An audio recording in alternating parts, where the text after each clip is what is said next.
ये एक बहुत ही अच्छी रोमांचक स्पेनिश कहानी है।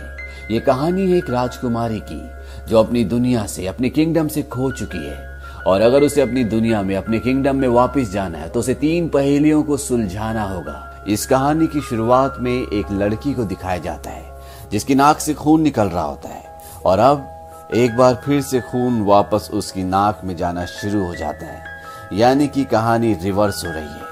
और तभी एक आवाज आती है। वो आवाज बताती है कि ये बहुत समय पहले की बात है। धरती की गहराइयों में एक राज्य में एक राजकुमारी रहती थी।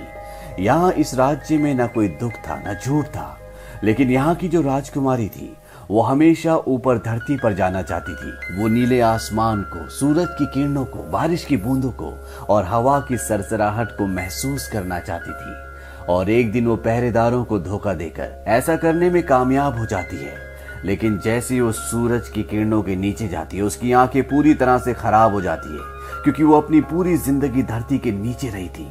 इसीलिए उसे दिखना बंद हो जाता है और साथ ही साथ उसकी याददाश्त भी पूरी तरह से मिट जाती है। वो भूल जाती है कि वो कौन है और कहां से आई है।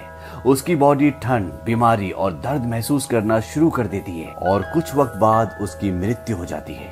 हालांकि उसके पिता को, जो कि एक राजा है, उन्हें आज भी विश्वास है कि उनकी बेटी की आत्मा वापस जरूर लौटेगी, शायद किसी और की बॉडी में, किसी और वक्त में, किसी और जगह, पर वो लौटेगी जरूर और वो अपनी आखिरी सांस तक उसका इंतजार करेंगे। अब वक्त दिखाया जाता है सन 1944 का, जहां पर एक 10 साल की लड़की जिसका नाम एफेलिया है, वो अपनी प्रेग्नेंट मॉम के साथ अपने सौतेले पिता के पास जा रही है और तभी रास्ते में उसकी मॉम की तबीयत खराब हो जाती है।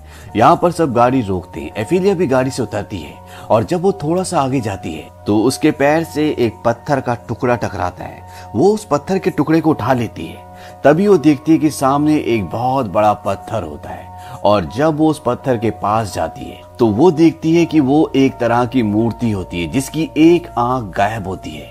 तभी वो उस पत्थर के टुकड़े को देखती है जो उसने अभी कुछ देर पहले जमीन से उठाया था। दरअसल ये टुकड़ा इसी पत्थर की आंख होती है और वो उसे वहां पर फिट कर देती है और जैसी वो उस आंख को लगाती है अंदर से एक कीड़ा बाहर निकलता है और वो उस कीड़े को देखकर हैरान होती है, क्योंकि उसे ऐसा लगता है कि ये कोई परी है।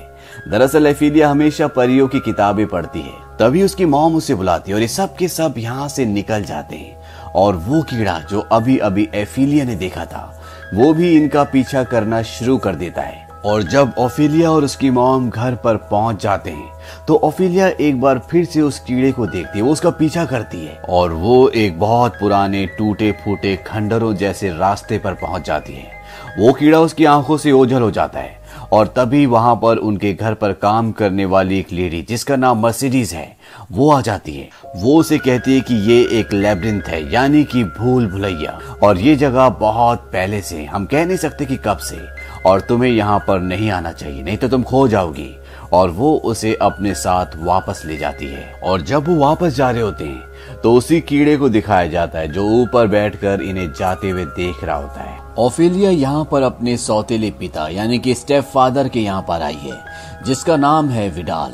ये ओफिलिया को बिल्कुल भी पसंद नहीं करता और साथ ही साथ इसने पहले ये डिसाइड कर लिया होता है कि ओफिलिया की माँ, जो कि प्रेग्नेंट है, उसका बेटा ही होगा, क्योंकि इसे बेटा चाहिए। विडाल दरअसल एक सीनियर ऑफिसर की रैंक पर होता है। वो कैप्टन है और उसका काम है कि यहाँ पर जितने भी गोरिल्ला ग्रुप्स हैं उन सबको खत्म करना।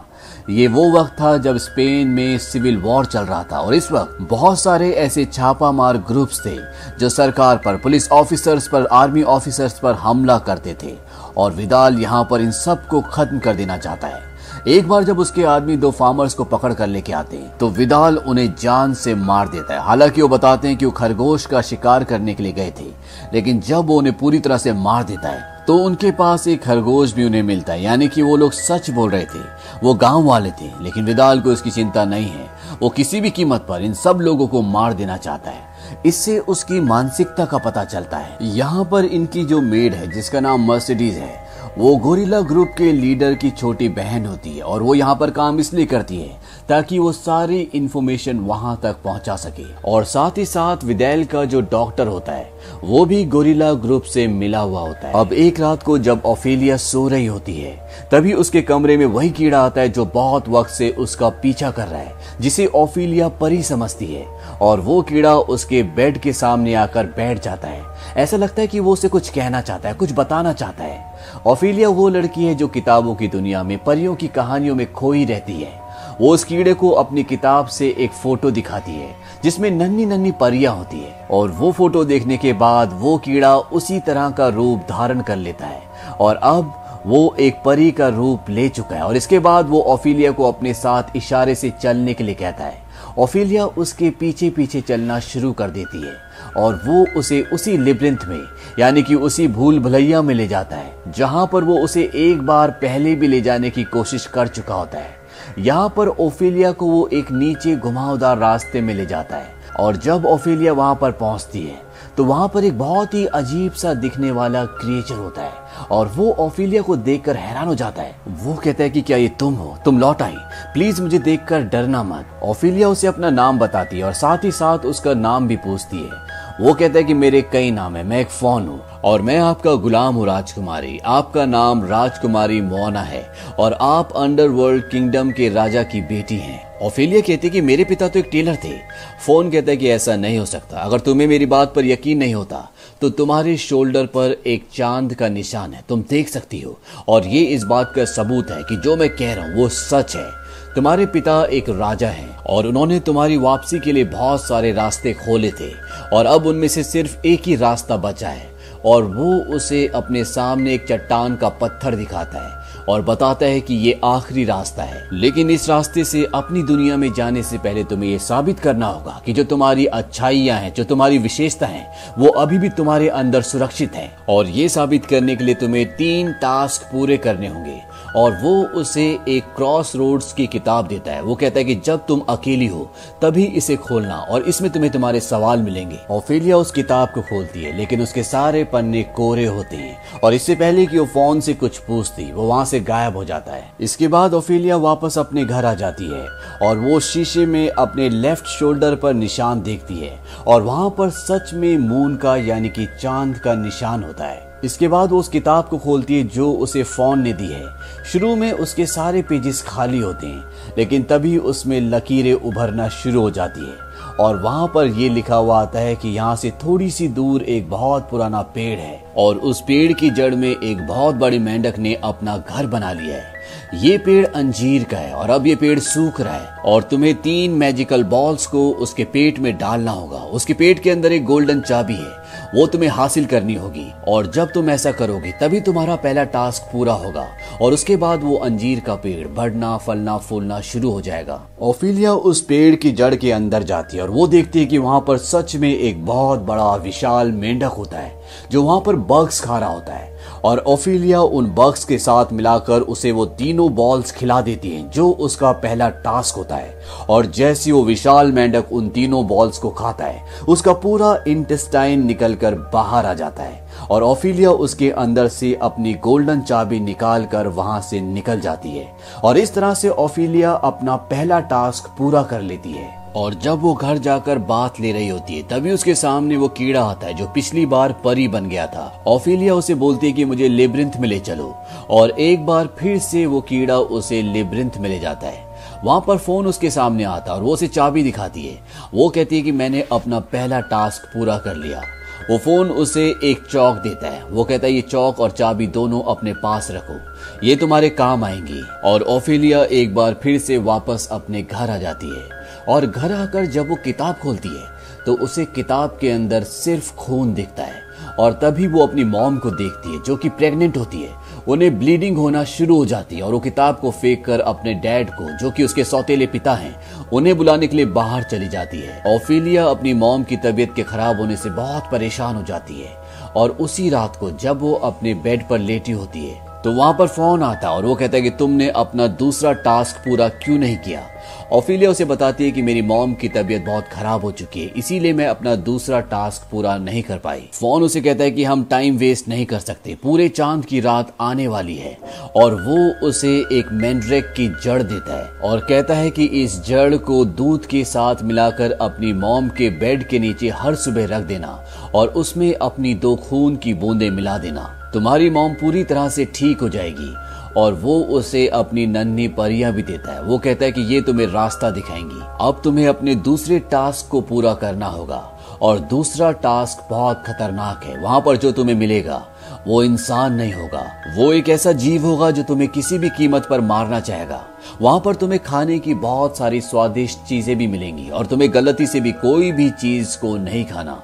वो उसे एक समय यंत्र भी देता है। वो कहता है कि इस समय के खत्म होने से पहले तुम्हें वापस लौटना होगा। अब ओफिलिया एक बार फिर से उस किताब को खोलती है और उसमें लिखा होता है कि अपने कमरे में चौक से किसी भी जगह पर एक दरवाजे का निशान बनाओ।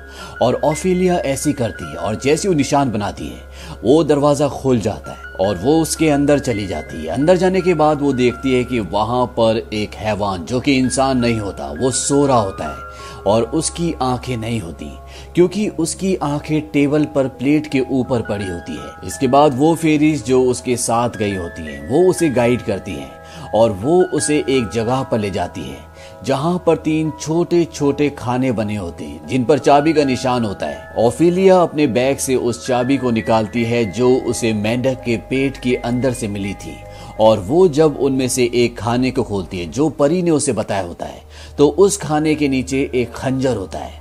इसके बाद ओफिलिया वहां से जाने लगती है और जब वो टेबल पर वो स्वादिष्ट खाना देखती है तो मंत्रमुग्ध हो जाती है। वो चाहकर भी अपने आप को रोक नहीं पाती और वो उसमें से कुछ खाना शुरू कर देती है। और जैसे वो खाना शुरू करती है तो वो दैत्य जो बिना आंखों वाला सामने बैठा होता है वो टेबल से अपनी आंखें अपने हाथों में फिट कर लेता है और अब वो अपने हाथों से ओफिलिया को देख सकता है। और इससे पहले कि वो ओफिलिया को मारता, जो उसके साथ फेरीज होती हैं, वो उस दैत्य पर हमला कर देती हैं और ओफिलिया वहां से भाग जाती है।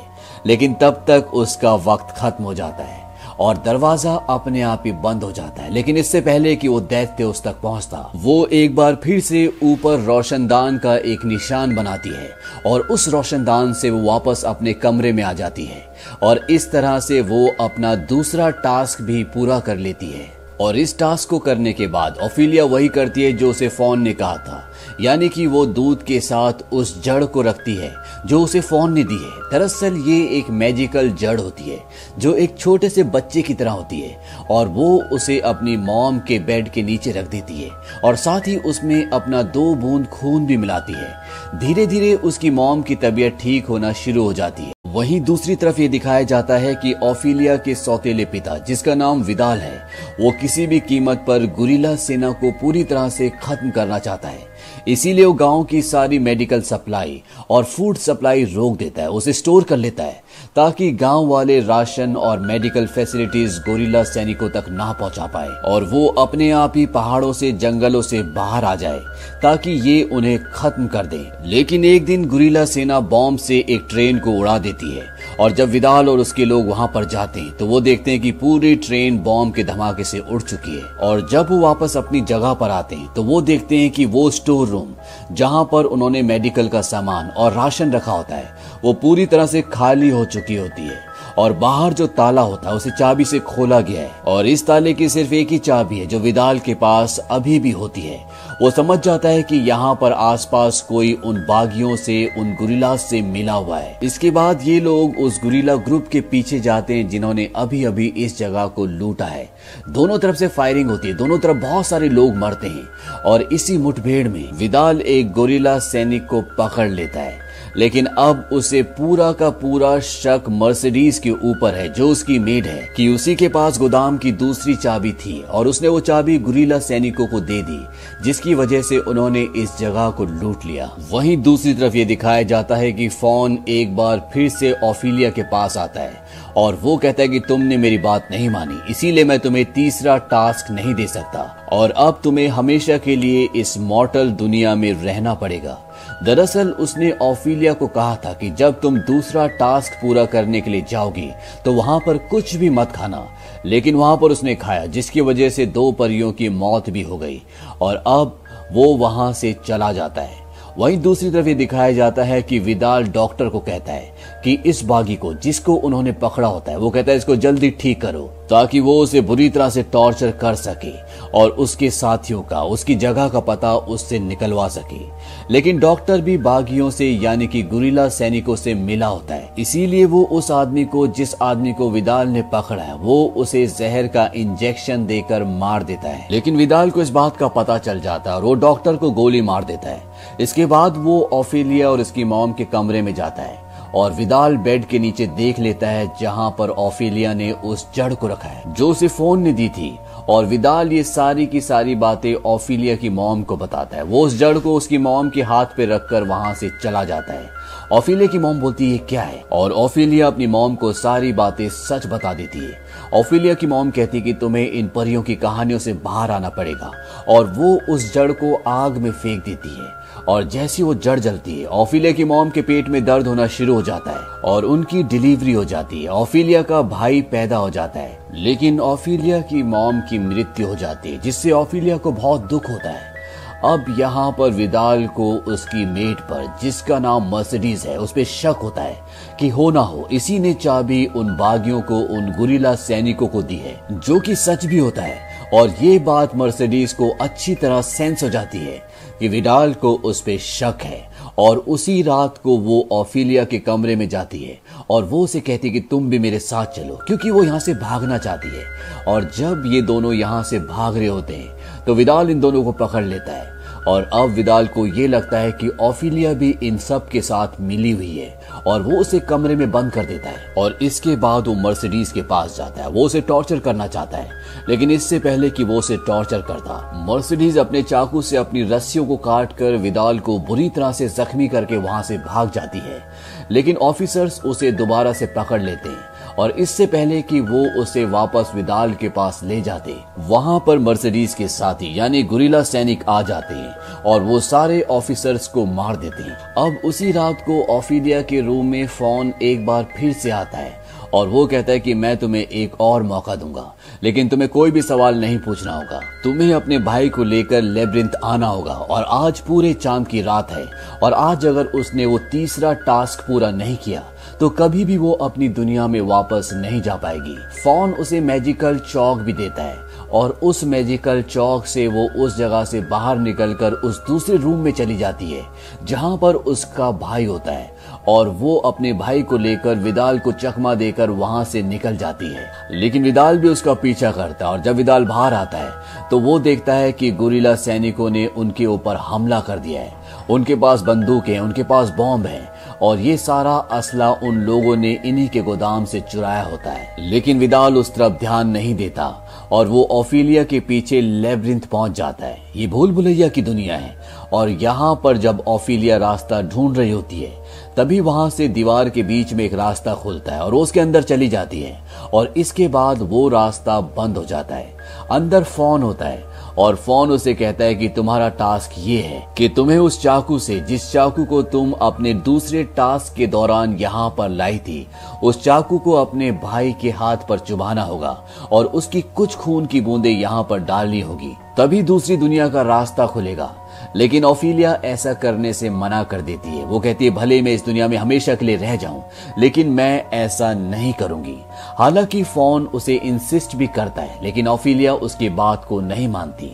तभी वहां पर विडाल भी पीछे से आ जाता है, लेकिन विडाल को सिर्फ ओफिलिया और उसका बेटा दिख रहा होता है, उसे फोन नहीं दिख रहा होता। वो ओफिलिया से अपने बेटे को लेता है और उसे गोली मारकर वहां से निकल जाता है। और जब वो बाहर जाता है तो वहां पर मर्सिडीज और उसके बहुत सारे साथी होते हैं। वो उससे उसके बेटे को लेते हैं और विडाल को गोली मार देते हैं, और अंदर ये दिखाते हैं कि ओफिलिया जमीन पर गिरी हुई है, उसकी नाक से खून निकल रहा है। और ये इस कहानी का, इस मूवी का पहला दृश्य है जहां से अब तक की पूरी कहानी ओफिलिया की सोच में चल रही थी। और तभी ओफिलिया को एक आवाज आती है, उठो मेरी बेटी।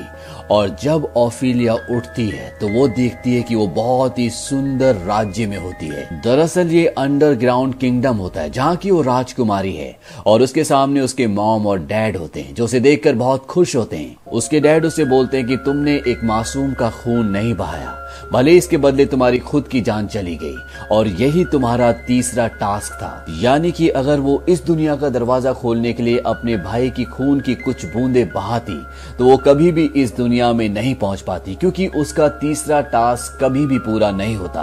और अब ओफिलिया एक बार फिर से उस जगह पर आ गई है जहां से वो बिलोंग करती है और उसे अपनी सारी याददाश्त वापस आ जाती है।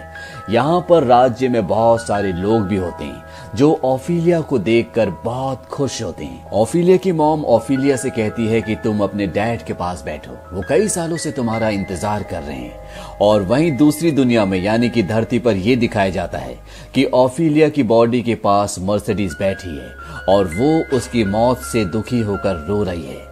लेकिन उन्हें नहीं पता कि आज ओफिलिया को मुक्ति मिल गई। वो उस जगह पहुंच गई जहां से वो बिलोंग करती है, जहां पर सालों से लोग उसका इंतजार कर रहे थे। और इसी के साथ ये कहानी खत्म हो जाती है।